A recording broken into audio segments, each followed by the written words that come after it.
4000 ভোটারের মধ্যে 2000কে হিয়ারিং এ ডাকা। এসআইআর এর প্রতিবাদে বসিরহাটে রাস্তা অবরোধ। এসআইআর এর নামে ব্যাপক হয়রানির অভিযোগ তুলে বসিরহাট উত্তর বিধানসভার মাটিয়া থানার অন্তর্গত কোড়াপাড়ায় তীব্র বিক্ষোভে সামিল হলেন গ্রামবাসীরা। এলাকায় মোট 4000 ভোটারের মধ্যে প্রায় 2000 ভোটারকে হিয়ারিং এ ডাকা হয়েছে। এই অভিযোগকে কেন্দ্র করেই ক্ষোভে ফেটে পড়েন সাধারণ মানুষ। সেদিন গ্রামের পুরুষ ও মহিলারা একত্রিত হয়ে হারোয়া বসিরহাট রোডের উপর আগুন জ্বালিয়ে রাস্তা অবরোধ করেন। বিক্ষোভের জেরে দীর্ঘক্ষণ যান চলাচল সম্পূর্ণ স্তব্ধ হয়ে পড়ে। ঘটনাস্থলে উত্তেজনা ছড়িয়ে পড়লে মাটিয়া থানার পুলিশ পৌঁছয়। বিক্ষোভকারীদের দাবি অবিলম্বে এসআইআর এর নামে চলাই হয়রানি বন্ধ করতে হবে, অন্যথায় আগামী দিনে আরো বৃহত্তর আন্দোলনের পথে হাঁটার হুঁশিয়ারি দেন তারা।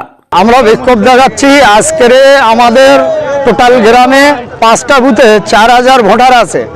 তার মধ্যে আজকের বেলা 2টোর পরে আমাদের মেসেজ করেছে 2000 প্লাস আমাদের ভোটার তালিকা থেকে নাম বাদ গিয়েছে। তা আমরা চাচ্ছি এই নাম বাদ যাতে না যায়, আবার পুনরায় আমাদের লিস্টে নাম উঠুক, তার জন্য আমাদের এই প্রতিবাদ।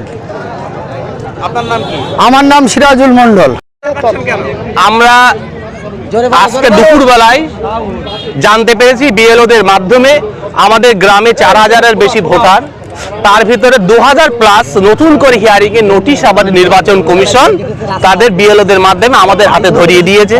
আমরা চাই এই হয়রানি বন্ধ হোক, বা সাধারণ খেটে খাওয়া মানুষ, অনেক দরিদ্র মানুষ যাদের সঠিক কাগজপত্র তুলে আনতে পারেনি, সেই সমস্ত মানুষ যাতে অসুবিধার মধ্যে না পড়ে, খুব সাধারণভাবে সেই হিয়ারিংগুলো হোক, যাতে সেখানে তারা নতুন করে তাদের ভোটার লিস্টে নাম তুলতে পারে এবং 26 সালে তার বৈধ ভোটারের সাহায্যে নির্বাচনে অংশগ্রহণ করতে পারে।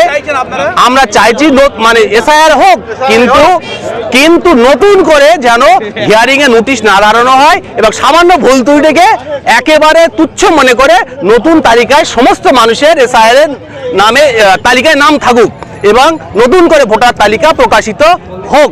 আর যে অবরোধ আমরা করেছি, অবরোধের জন্য হয়তো সাধারণ মানুষ কষ্ট পাচ্ছে, কিন্তু তার জন্য আমরা দুঃখিত বা ক্ষমাপ্রার্থী। আমাদের সমস্যা শুধু আমাদের সমস্যা না, আমার কোড়াপাড়ার সমস্যা, মানে টোটাল পশ্চিমবাংলার সমস্যা। সারা পশ্চিমবাংলা জুড়ে যে এসআইআর এর বিরুদ্ধে যে প্রতিবাদ চলছে, তারই একটা অঙ্গ হিসেবে আজ আমাদের কোড়াপাড়া বাজারে আমরা পথ অবরোধ করেছি। আমার নাম হাফিজুর রহমান, আমি এই কোড়াপাড়ার একজন সাধারণ গ্রামবাসী।